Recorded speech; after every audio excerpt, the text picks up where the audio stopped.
हनुमान भक्त असल्याचा आवाणून एका भोंदू ज्योतिषीनं अनेकांना गंडा घातला।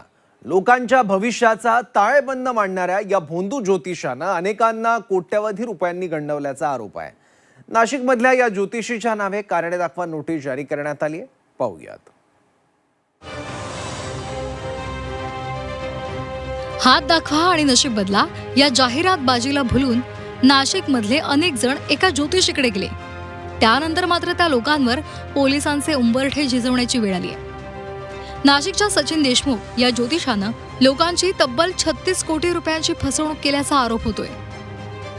नाशिकच्या पंडित कॉलनी रोडवर त्यानं अंजनीय ज्योतिष या नावाचं एक आलिशान कार्यालय थाटलं होतं। ज्योतिष सांगत असताना तो अनेकांशी गोड बोलून त्यांना शेअर मार्केटमध्ये गुंतवणूक करायला भाग पाडायचा। त्यातून त्यानं अनेकांना गंडवलं आणि आता दुबईत पसार झाल्याची माहिती मिळते। ज्योतिष सांगण्याच्या बहाण्यानं सचिन देशमुख लोकांना नशीब बदलण्याचा आमिष दाखवायचा। लोकांच्या ऑनलाईन झूम बैठका घ्यायचा। शेअर बाजारात गुंतवणूक करा, मोठा परतावा मिळेल असं कार्यालयात बोलून आश्वासन द्यायचा। विश्वास संपादित करण्यासाठी त्यानं सुरुवातीला काही लोकांना अल्प परतावा सुद्धा दिला।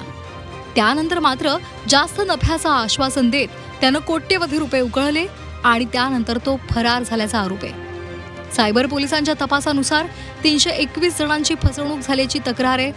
फसवणुकीची रक्कम तब्बल 36 कोटी 31 लाख रुपये इतकी आहे। पोलिसांनी आरोपी विरोधात लुकआउट नोटीस सुद्धा जारी केली आहे। त्यांची एकूण 11 कोटीची फसवणूक झालेली आहे। तक्रारदार यांच्या सांगण्याप्रमाणे जो आरोपी आहे तो सचिन देशमुख हे लोकांना ज्योतिष सांगायचे। ज्योतिष भविष्यवाणी सांगितल्यानंतर तर ते शेअर मार्केटमध्ये काम करत आहे, चांगला प्रॉफिट काढत आहे। तुम्ही गुंतवणूक केल्यास दरमहा 15% याप्रमाणे 10 महिन्यामध्ये 1.5 पट तुमची अमाऊंट होईल असं लोकांना आमिष दाखवून त्यांच्याकडून गुंतवणूक करून घेत होते। सध्या त्या गुन्ह्याचा तपास माननीय पोलीस आयुक्त सर, माननीय पोलीस उपायुक्त सर आणि माननीय सहाय्यक पोलीस आयुक्त यांच्या मार्गदर्शनाखाली चालू आहे।